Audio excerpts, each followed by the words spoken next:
Namaste. Welcome to my channel, Vedic Astrology Guru. I am your host, Gaurav Vadehra from New Delhi, India.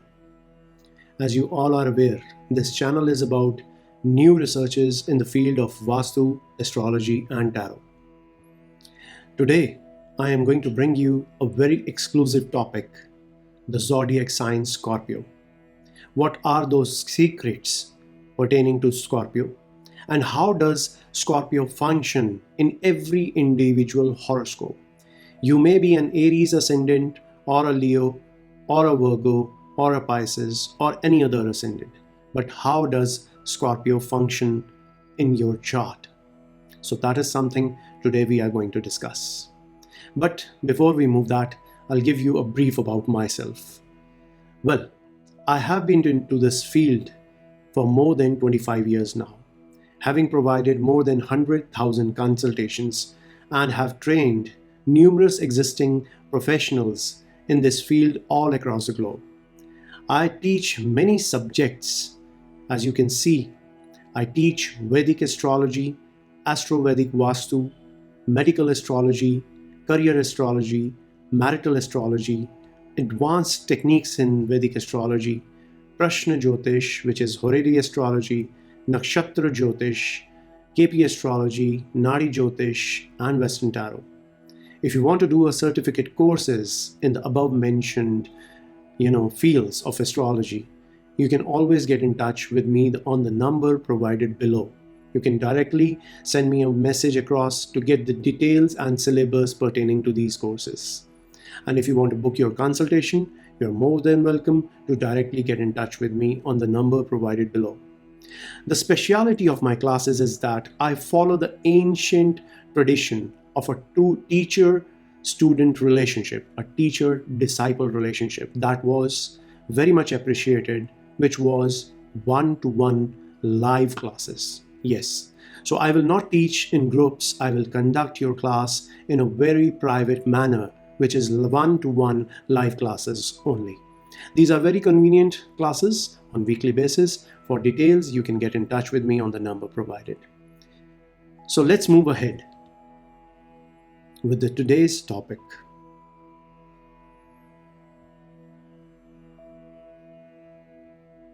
Scorpio. Scorpio has always been a very mystical and magical and also a very secret zodiac sign.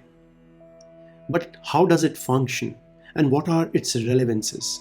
To understand that, we have to get into the elemental force associated with this zodiac. And what is the elemental force of this zodiac? It is a watery sign. But in order to understand depth of this zodiac sign, we need to understand few other things according to the primordial chart.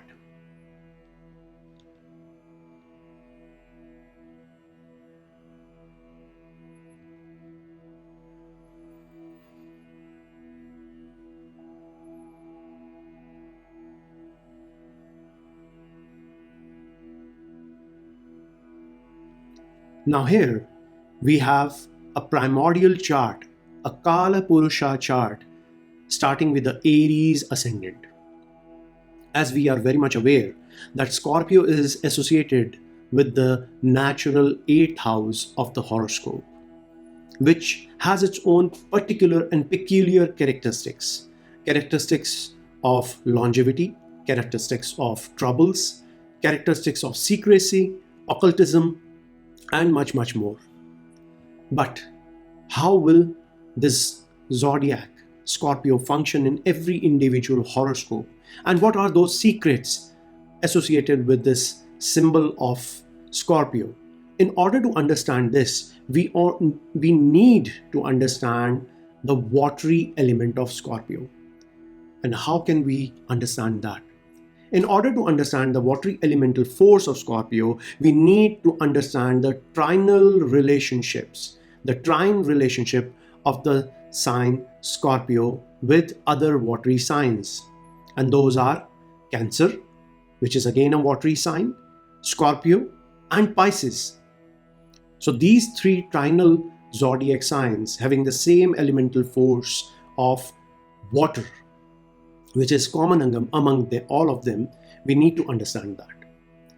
But there is huge difference even in the watery element in itself. Many may think that although they have the same watery force, there should be a difference.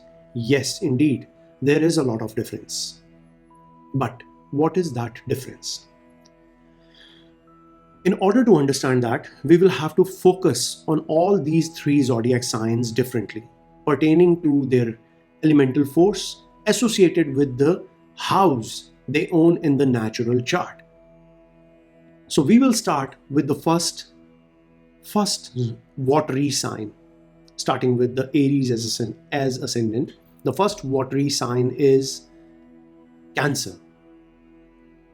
Now, Cancer is governed by Moon, and we are very well aware that Moon governs the emotional tendencies, the psyche, the subconscious of an individual, which is very interpersonal, which is very private to every individual.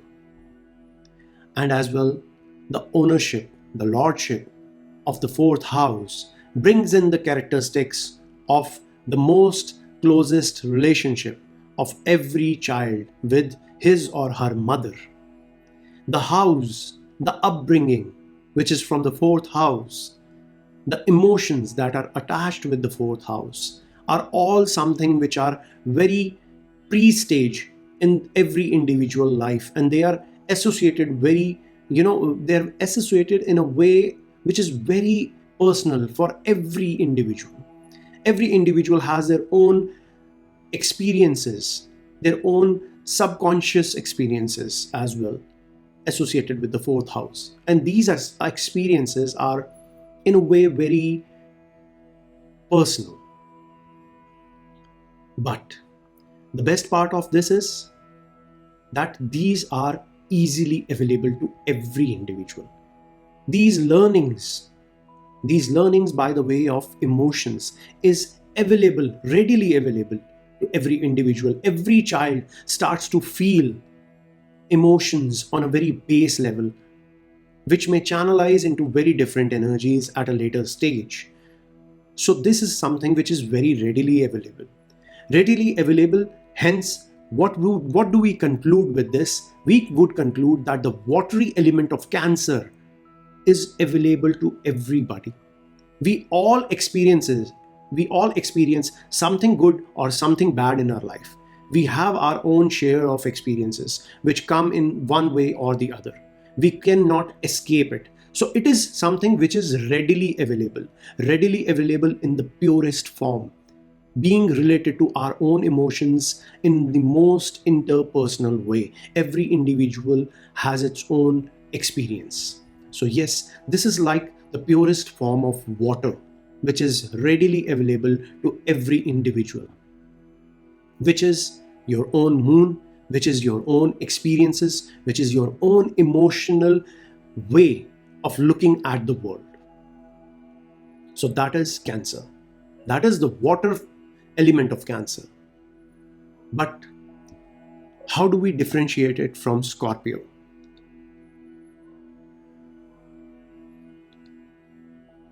Now, Scorpio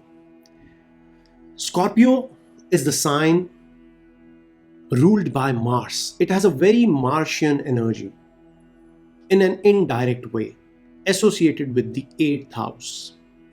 8th house has many deep-rooted secrets within it. So does Scorpio. Now, as we are very much aware of the symbol of Scorpio that represents a scorpion, but what is the abode of a scorpion? It'll always, live under the land. It'll make a hole, it'll dig a hole within the land, and it is going to live there. It's going to go into the finer cracks of the land. That is where it is the abode of a Scorpio. It's always trying to live somewhere where there is no sunlight reaching there. That's what makes this house special. And one more thing, I'll bring your attention. Sun sets after the 8th house. In the daily motion of the sun will travel from 1st house to the 12th, then to the 11th, then to the 10th, being at the high noon, then ninth, and then eighth. After the eighth house, Sun is in the stage where it is going to be in the sunset. So eighth house is just right before that final change for Sun. And even in the seventh house, Sun gets debilitated. But that is another story altogether. We are not going to take that today. So Scorpio becomes very special. It is a sign associated with the eighth house ruled by Martian energy. The eighth house, which is the house of secrecy, which is the house of troubles, which is the house of mystic sciences, and much, much more. But what is the difference of water? The element associated with this Scorpio, again in a similar way, like Cancer or Pisces, is water. But what is the difference? Well, the difference is that the element of water from Scorpio is not coming easy. It is coming with a drag. It is coming with an effort. It is coming with some hardships, just like digging a well and getting purest form of water out of that well. You have to work that out. You have to work out hard. You have to pick up that heavy bucket and pull it out. The water in the well could be shallow. But even achieving the water from the well, before initially you have to dig up the land. You have to work very hard to get that water. So something which is coming from Scorpio in your horoscope has to be worked upon. So wherever, be it whatever ascendant you have, you can be an Aries ascendant, you can be a Leo ascendant, you can be a Libra, you can be a Scorpio itself, you can be any other ascendant. But according to the sidereal horoscope, according to the rising ascendant, wherever you have the Scorpio in your chart, you will have to work a little extra. You will have to make an extra effort to get the best out of that house. You will have to put in an extra effort. You will have to dig it up. It will be a drag in your life. The house of Scorpio ruled, whatever, it could be any other house in your horoscope, but that house will bring a drag, a setback, a hold, or some other emotional setback in a way in your chart. Because the water from this Scorpio sign is not coming easy. It has to be worked upon very, very hard. So that is the beauty and that is the difference of Scorpio. But this also brings us to one more conclusion about Cancer. Oops, there goes the hard work. So, Cancer is something which is readily available. So wherever we have Cancer in our horoscope, we don't have to work hard. Although comparing it to Scorpio is something which is a drag, which is a standstill, which is something where you need to put that extra effort to get that best out of that house associated with Scorpio. But in consideration, in comparison to Cancer is something which gives you things very easily. It is readily available there. It is like the nurturing of a mother, the blessings of a mother. It will always be there. So that is how Cancer functions in a horoscope. But now you will think, oh, we have taken up Cancer and we have taken up Scorpio. But what about Pisces? What kind of a water does Pisces hold? What is the difference there? Yes, there is a lot of difference. In order to understand that, we need to move ahead with Pisces. There it is. So we have Jupiter as the lord of the natural zodiac Pisces. Again, Pisces being a watery sign, the elemental force attached with Pisces is water, ruled in the 12th house. And as we all are aware that 12th house is a place which shows something foreign, something alien, something which we are totally unaware of. It is like a dark room. It is like the ending, something which is at the end. You know the beginning, but you don't know the end always until you actually discover it. Coming down to the characteristics of the 12th house, it says liberation. But are we actually aware of it? that we have got that liberation? Even if we are trying to achieve it, we are always in a dilemma that have we achieved it or not? Liberation from the liberation of everything, liberation of pent up emotions, liberation of the bindings of this material world, and liberations of the reincarnations that we have to take in order to suffer and go through the karmic efflux, the pending karmic efflux. So we know that yes, there is a lot that needs to be done, but what is the outcome? We are totally unaware of that.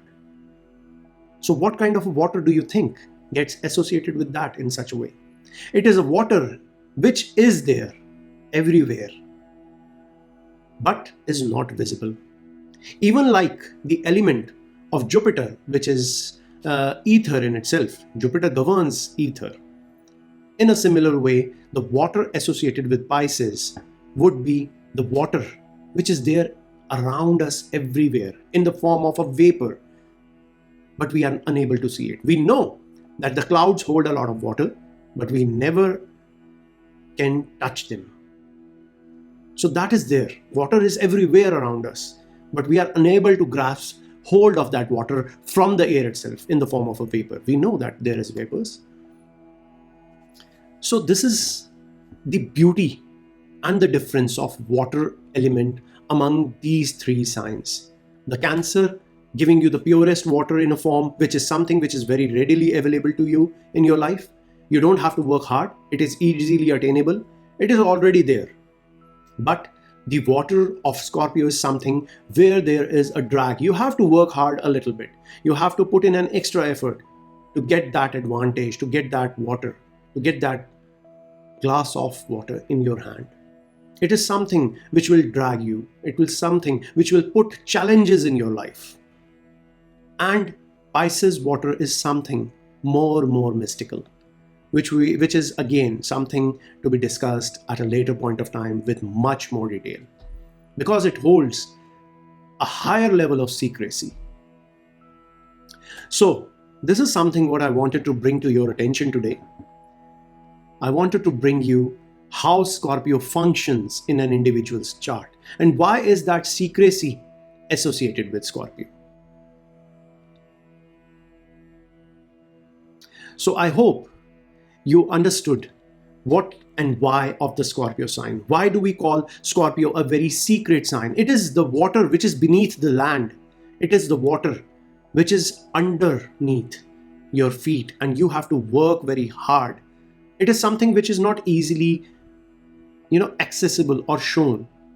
Just like the sign of Scorpio. A scorpion lives deep in the ground. It makes a hole into the land and it goes down there. That is what it is doing. Sunlight is not reaching into that hole. It is something which is beneath the ground. So to get that water out of that ground, you need to work hard. So definitely there are challenges. Definitely there is a drag. Definitely there is a setback. Definitely there is some emotional trauma there. There may be some drama or there may be trauma. It totally depends upon the combinations of the planets. But yes, what you can easily identify and relate with Scorpio is wherever you have Scorpio in your horoscope, there will be a drag in your life. So I hope you liked this presentation. You liked this observation, which I did observing hundreds and thousands of charts. And if you have any questions, if you have any experiences you would like to share, that would be a great way to do so by making and posting a comment below in the section. And I would appreciate if you tell me your experiences. Go yourself and look how the Scorpio is functioning in your chart. Many may think that what will happen if we have a Scorpio rising? Well, that is very evident. If you yourself are a Scorpio rising, you have a Scorpio ascendant, you yourself have challenges in your life pertaining to your identity. There will be always a struggle between the good and the bad, the yes and the no, the black and the whites of your life. So look for yourself. Look, where is Scorpio in your own horoscope and experience it yourself. And it will be a great help and a pleasure if you mention in your comments what is your own experience. How do you experience Scorpio in your own chart? Well, thank you for listening to me. I am your host, Gaurav Vadehra. I hope you liked my presentation here.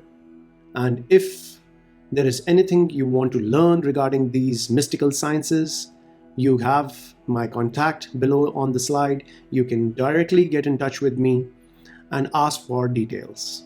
And you may also book your consultations by contacting me on the number below. Thank you once again. Namaste.